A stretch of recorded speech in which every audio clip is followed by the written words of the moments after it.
All right, so we kind of did at least some of the French philosophers, kind of the big ones, Sartre, Camus, Derrida, Foucault. Last time, and again, those were just super brief. And the Sartre I spent a little more time on, just as it pertains to what we're talking about, human life and its meaning, right? But there's so much more to be said about all those folks, and so many more folks. Right? This is the area of philosophy that Schrappe particularly digs, is post-Heideggerian stuff. So I could spend way more time than I should in an intro class on this. So we'll just do kind of one more video on post-Heideggerian thought. Probably one more, we'll see. And we'll turn to kind of the 1970s and 1980s a little bit more, and early 2000s as well. So Thomas Nagel here is going to emphasize this absurdity thing as well, right? So he's going to kind of start with, but also respond to Camus in some ways. And so Nagel's going to start by first defining for us absurdity. Absurdity arises, and so here I'm quoting from the Cottingham introduction to this excerpt. Absurdity arises when there is a conspicuous gap between aspirations and reality. So again, harkening back to some of the early philosophers we talked about, in order for things to not be absurd, then perhaps we need to lower our expectations. Then we're not disappointed, or this absurdity is not brought to the forefront. And notice, even in the social commentary comedy, there's an aspect of absurdity. Right? I think about Chappelle's show's skit with the blind African-American KKK member. It's social commentary on racism. But it's also absurd. In some ways, perhaps the absurdity is what allows us to view it the way that Chappelle wants us to view it, as social commentary. That the absurdity, the comedy, is the hook to then get us to think more deeply about real issues. Absurdity arises when there is a conspicuous gap between aspiration and reality. We aspire to lead worthwhile lives. That means taking things seriously and believing that our decisions have a certain importance. Yet it is also true that humans have the special capacity to step back and survey themselves and the lives to which they are committed. From the detached perspective, with that detached amazement that comes from watching an ant struggle up a heap of sand, we can have a view of ourselves and our earnestly pursued projects that is at once sobering and comical. Again, comedy.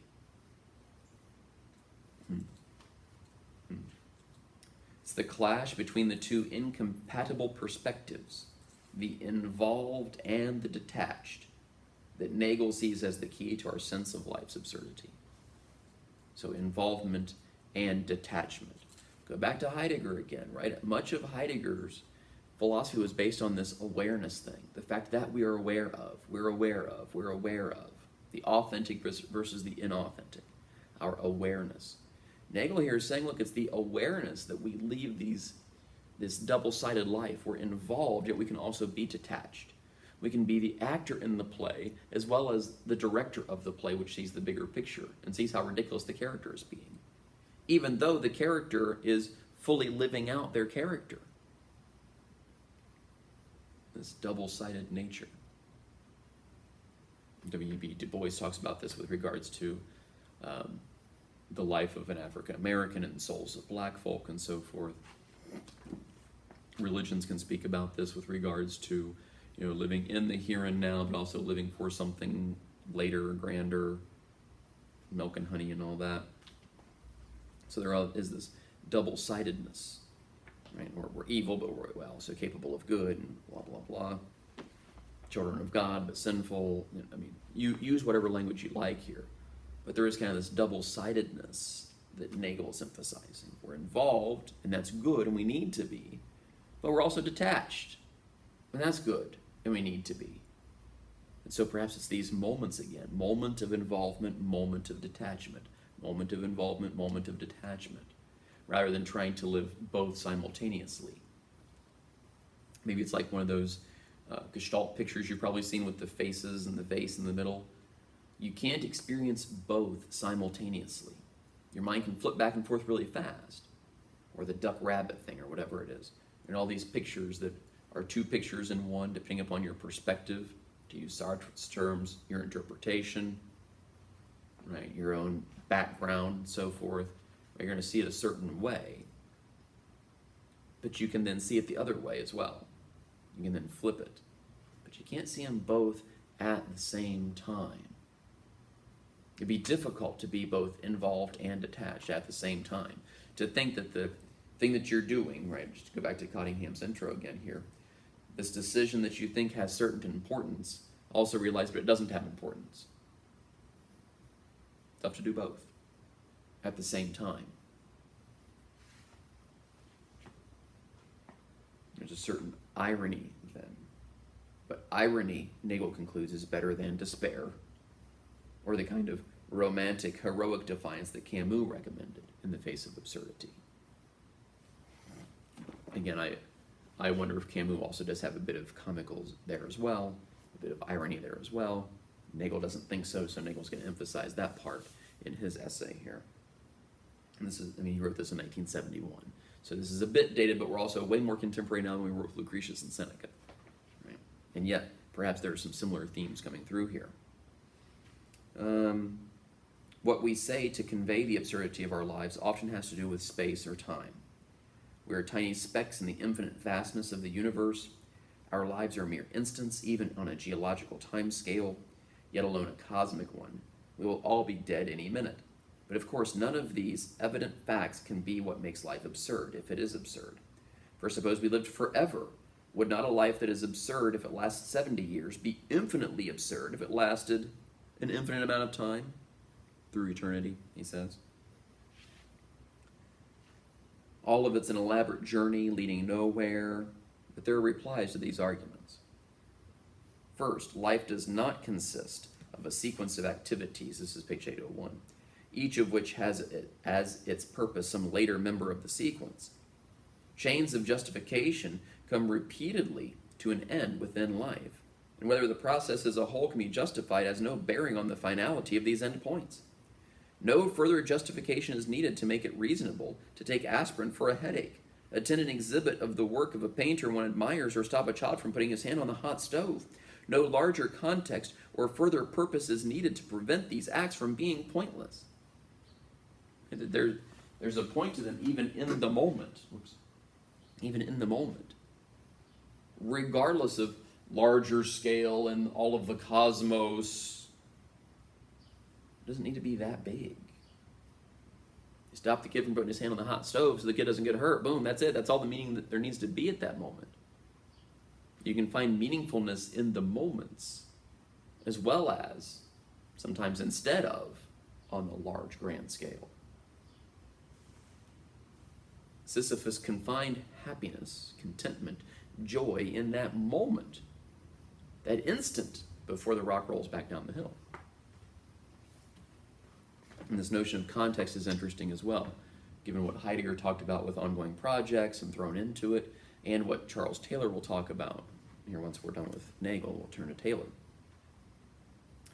Let's see, what else do I want to emphasize here with Nagel? I don't want to spend forever on any of these folks, right? Again, this is a dinner party. We're going around, we're working the room, we're meeting folks, right? In ordinary life, a situation is absurd when it includes, this is quoting Nagel himself now on page 802, it's absurd when it includes a conspicuous discrepancy between pretension or aspiration and reality. Someone gives a complicated speech in support of a motion that has already been passed. Absurd. Probably also funny.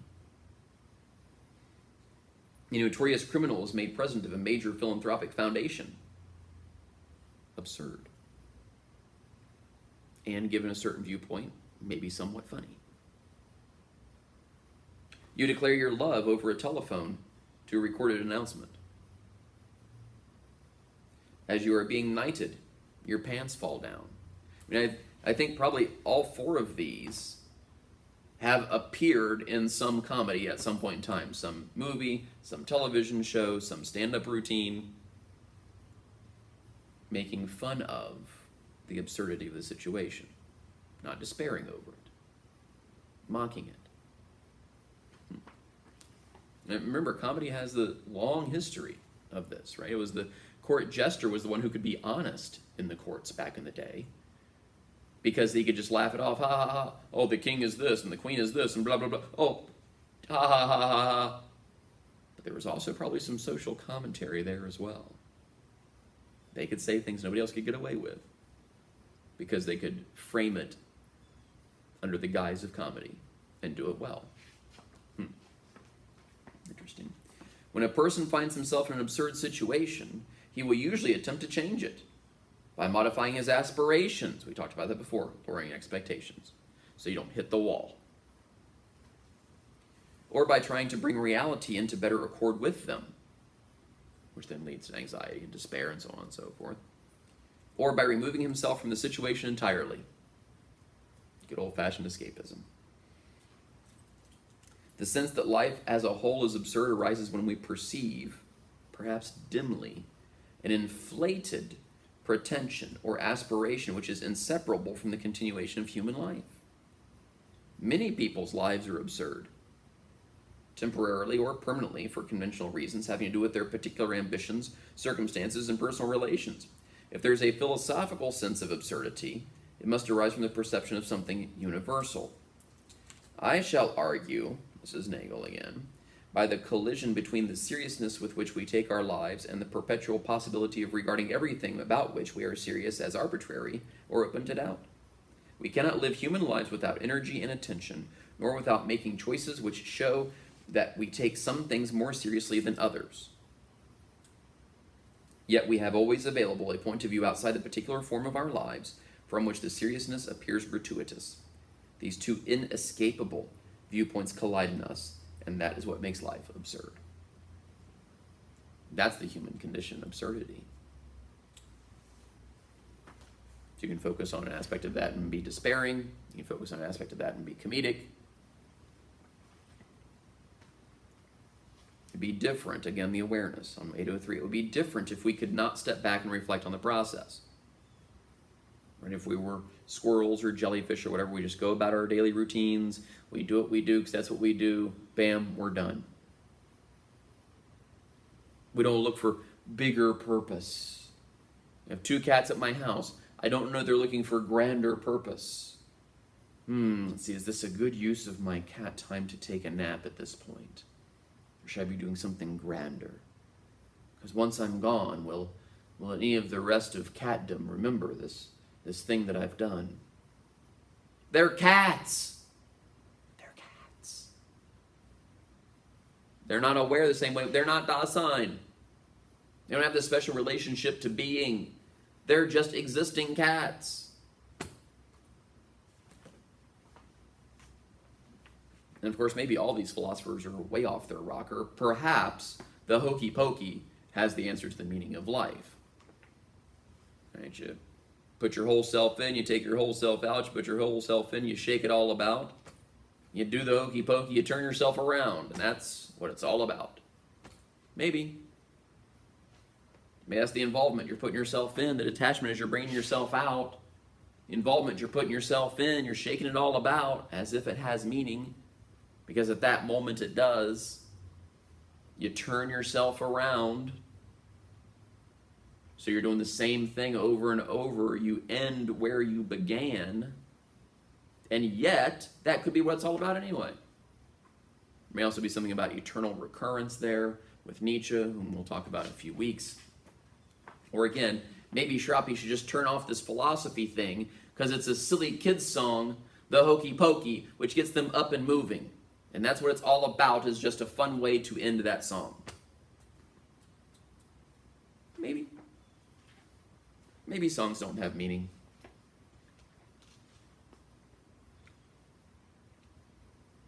Human beings do not act solely on impulse, back to Nagel. They are prudent, they reflect, they weigh consequences, they ask whether what they are doing is worthwhile. They decide in broadest terms what to pursue and what to avoid, what the priorities among their various aims should be, what kind of people they want to be or become. This awareness thing is great, and it's horrible. It's what allows us to do all of these awesome, amazing things, and what allow us to be despairing. Now, I don't know that the research has been done yet on cats, but they have done some research with dogs, and apparently there are dogs which experience depression in much the same way that humans do. Here are the dogs that experience depression. Dogs that were once canine dogs that are now retired. Helping animals like seeing eye dogs and so on and so forth, and emotional support animals, which have now retired for whatever reason. Their sense of meaning and purpose is gone, man. Why bother getting up? One of my philosophy professors at Kent State, my thesis advisor, Dr. Kwang-Se Lee, was forced based on age to retire as a faculty member. The chair of the department found a loophole so that he could continue to at least adjunct until the college found that loophole and filled that. Then Dr. Lee was like, now what? The first day of the term, the following semester, Dr. Lee died. Because what is there to get up for? Been a teacher for about 60 years.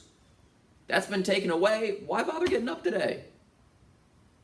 My meaning and purpose are now gone. Don't bother. And so he didn't. And physically, he was in good shape. This wasn't a physical thing. He was continuing to run and stay in good shape, eat well. This was an emotional thing. I know about cats and depression.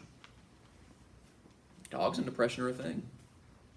People and depression is a thing. Meaning and purpose, fulfillment.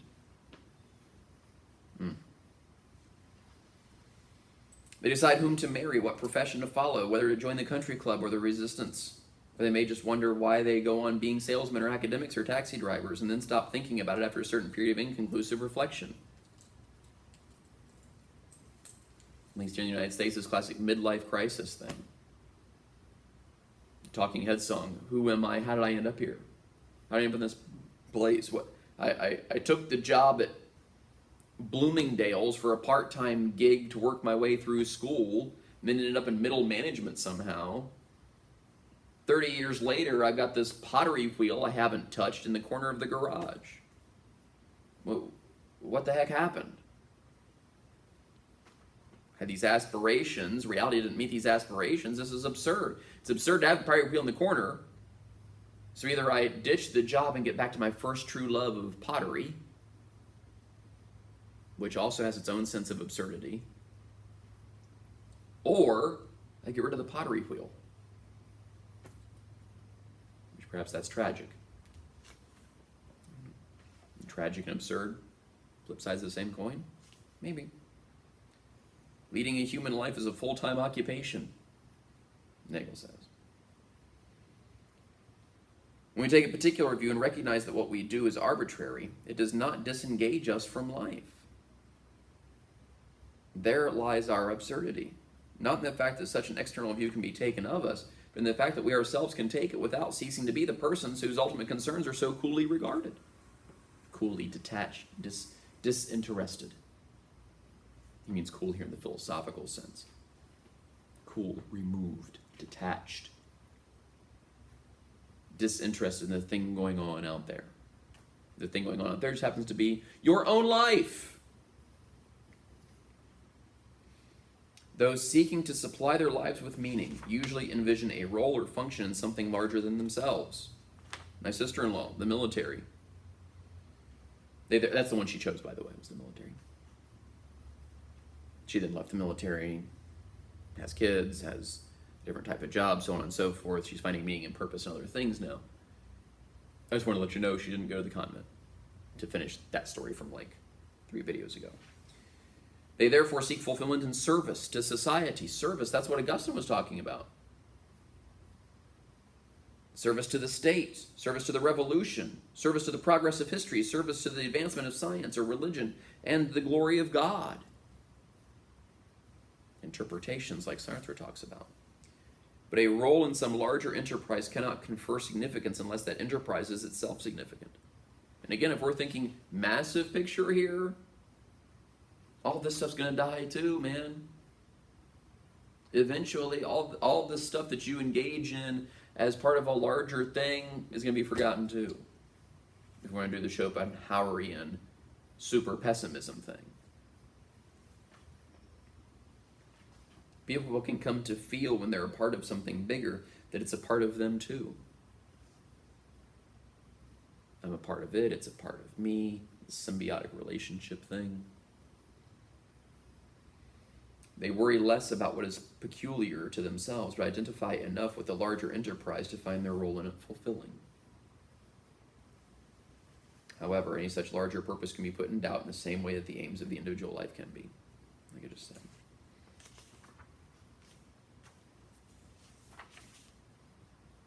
The final escape, so I'll jump to the end here. The final escape is suicide, says Nagel. But before adopting any hasty solutions, it would be wise to consider carefully whether the absurdity of our existence truly presents us with a problem to which some solution must be found. That is certainly the attitude with which Camus approaches the issue, and it gains support from the fact that we are all eager to escape from absurd situations on a smaller scale. Escapism, defiance, that's what Nagel's suggesting here. And suicide, the ultimate escapism. Camus rejects suicide, and Nagel does too, and the other solutions that he regards as escapist when he recommends its defiance or scorn. We can salvage our dignity, he appears to believe, by shaking a fist at the world which is deaf to our pleas and continuing to live in spite of it. This will not make our lives unabsurd, but it will lend them a certain nobility. This seems to me, Nagel, romantic and slightly self-pitying. Our absurdity warrants neither that much distress nor that much defiance. The risk of falling into romanticism by a different route, Schrappe would claim he probably is here, I, Nagel, would argue that absurdity is one of the most human things about us, a manifestation of our most advanced and interesting characteristics. Like skepticism in epistemology, it's possible only because we possess a certain kind of insight, the capacity to transcend ourselves in thought. If a sense of the absurd is a way of perceiving our true situation, then what reason can we have to resent or escape it? It need not be a matter for agony unless we make it so. We can approach our absurd lives with irony instead of heroism or despair, presuming there's a difference between those things. So then Charles Taylor, Canadian philosopher primarily of the 80s and 90s, and this is page 302, agrees with Heidegger. It's this becoming rather than being, this ongoing, the ingness of existence. But he doesn't think we're in this thing alone. He thinks that part of the human condition is we're all oriented to the good. We all have a concept, an idea of the good, and we're all oriented towards that. He happens to believe it also is God. Okay, fine. I'll just go from here. So Cottingham's intro here. Approaching the problem of selfhood from an ethical perspective. That's where Taylor's coming from. We need this orientation to the good. Not just that we have it, but we also need it in order to be able to live.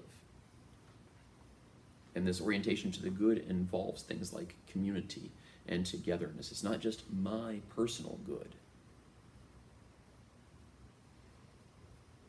Moral growth. There's a narrative taking place. So again, like Lyotard talks about, look, we all have our own individual stories. Taylor's like, yes and no.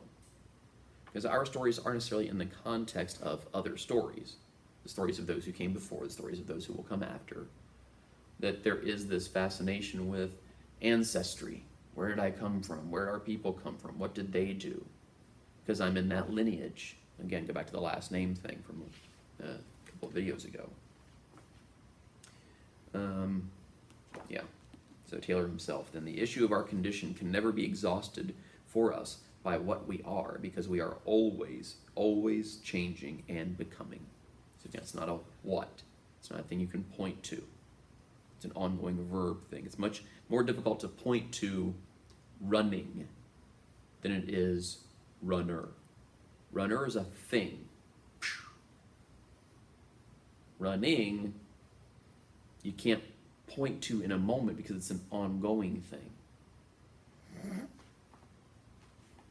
It's only slowly that we grow through infancy and childhood to be autonomous agents who have something like our own place relative to the good. And we'll talk more about the good next week when we turn to Plato. It's going to be one of Plato's three forms: truth, goodness, beauty. And so Taylor is sort of drawing upon that as well. Here we connect up with another inescapable feature of human life.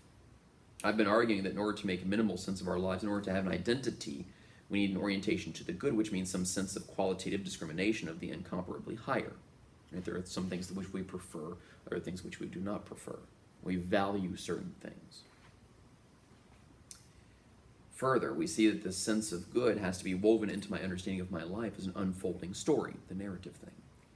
But this is to state another basic condition of making sense of ourselves, that we grasp our lives in a narrative. That's how we make sense of things, right? That we are narrative creatures. That's what Richard Rorty says, that we're fundamentally narrative things, that we tell stories. We'd much rather tell stories and hear stories than read a textbook with bullet points. Put it in the form of a story so that I can understand it better, so that I can then relate that story to a similar story in my life that I understand. That's part of what I'm trying to do, is trying to contextualize these things in different arenas, whether it be comic books or movies or television shows or novels or whatever it is, to try to help you to understand in your own way what it is these folks are trying to get at. That's what understanding is. We'll talk about that in a few weeks as well. Kant's definition of understanding, what that means. Taylor then specifically references Heidegger here. But the narrative must play a bigger role than merely structuring my present. What I am has to be understood as what I have become. So again, this is this history thing. Not just my own personal history, the crossing out of the being, but also all that came before that.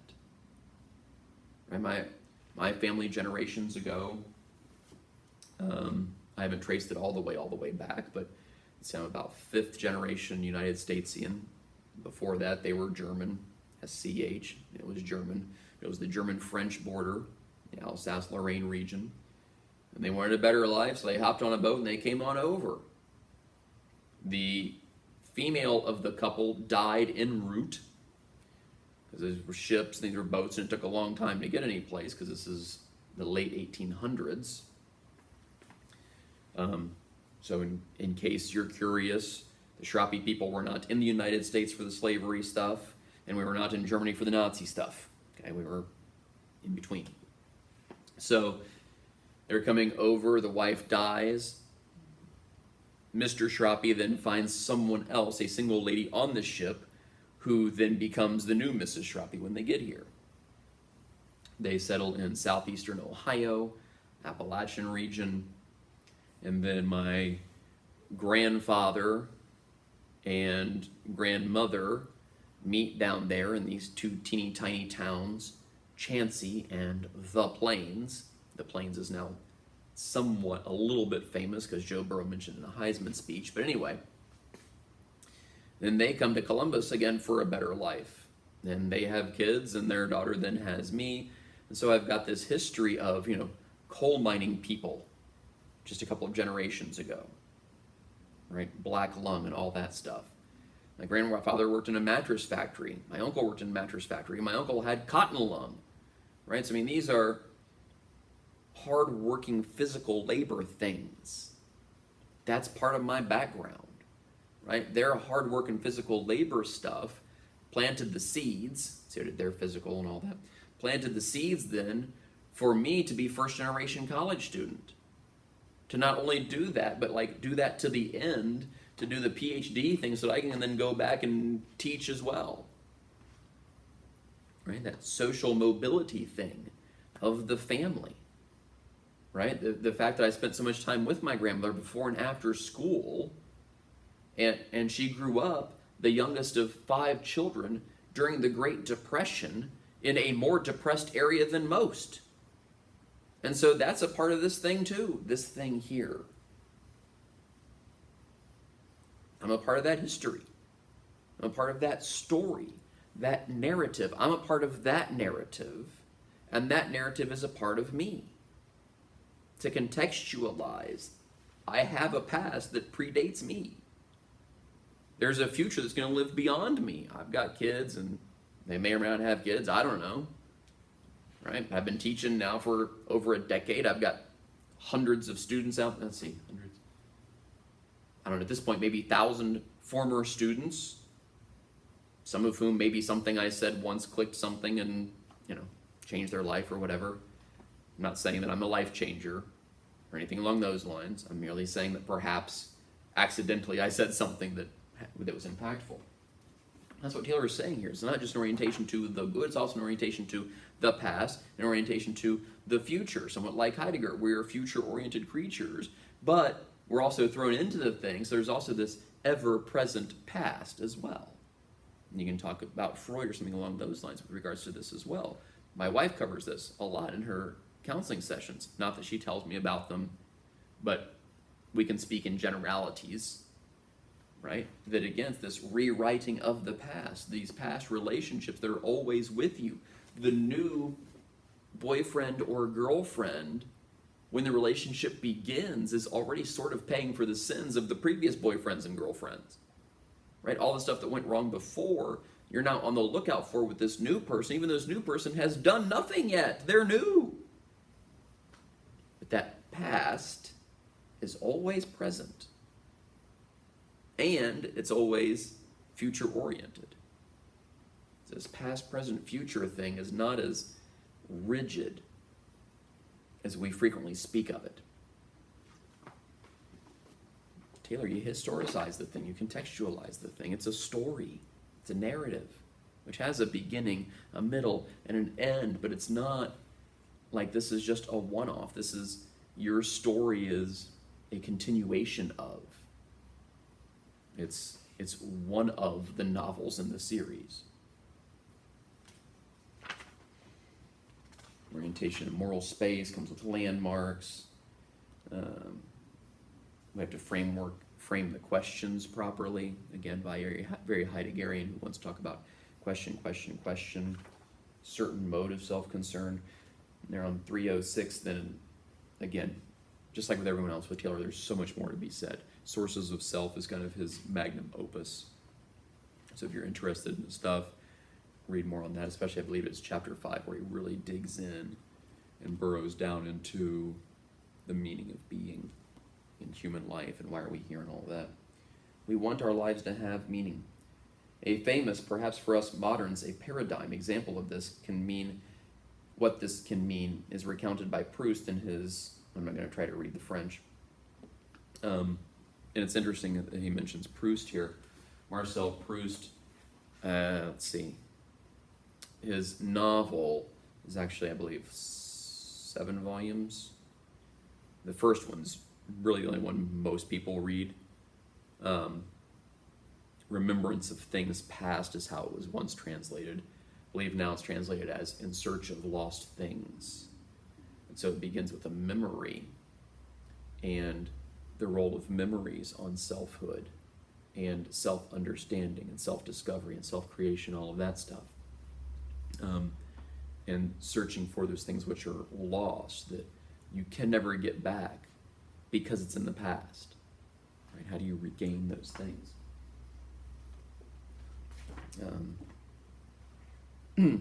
8 parts. Sorry, it's right here in the footnote. Time Regained is the last of the 8. The final volume of Marcel Proust's 8-part novel. Okay. In the scene in the Guermante's library, the narrator recovers the full meaning of his past and thus restores the time which was lost in the two senses that Taylor mentioned above.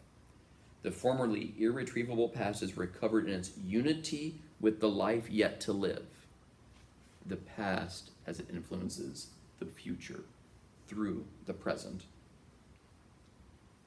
And all the wasted time now has a meaning, as the time of preparation for the work of the writer who will give shape to this unity.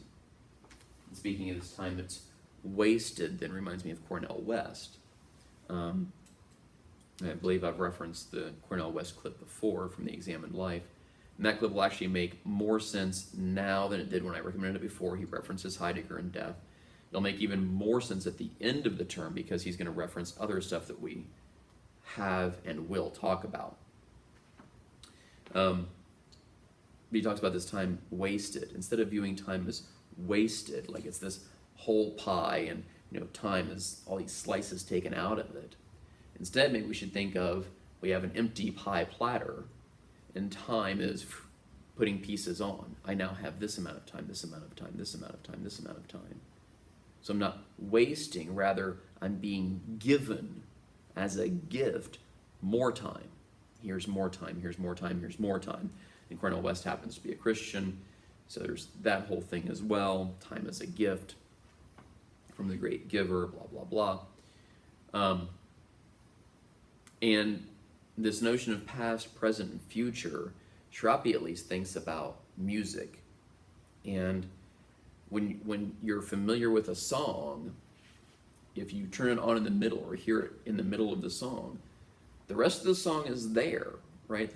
The song the part that you missed is still present, and you can sing along. You know the next bit of the song, so you're thinking about the future as well. So it's the ever-present past, and it's future-oriented as well. Or if you perform music, right? You always have to be thinking, a few notes ahead. You have to anticipate, be on top of the note rather than behind, right? And so you're playing this note while you're already thinking about these notes. Playing this one while you're thinking about these, this one while you're thinking about these, this one while you're thinking about these. And the trick, and this is a trick, is to forget the past notes, sort of. But you also can't completely forget those, especially if you're building, right? If you're crescendoing, you can't forget where you started because you got to crescendo to something else. So you have to remember where you started to know that you're getting bigger, you're getting louder. And to be able to contextualize the whole thing. This is the job of the conductor, right? Or the band leader, or whomever it is, right? This is the leader of the group is responsible for contextualizing this thing, right? Interpreting the music a certain way and conveying that interpretation to the rest of the band or rest of the orchestra, rest of the symphony, what have you, so that you don't get too big too early, too soft too late, whatever. There are dynamics. That's part of what music is the dynamics. It's also about the rest. The rest are as important as the notes. So maybe this balance thing here too. Involvement, disinterest, notes, rests, what came before, what's going to come next. Interesting stuff. I think I'll go ahead and end this one. And then there'll be one more, probably shorter one on post-Heideggerian thought. And it'll be a contemporary philosopher, Susan Wolf. Okay, see you in a few minutes.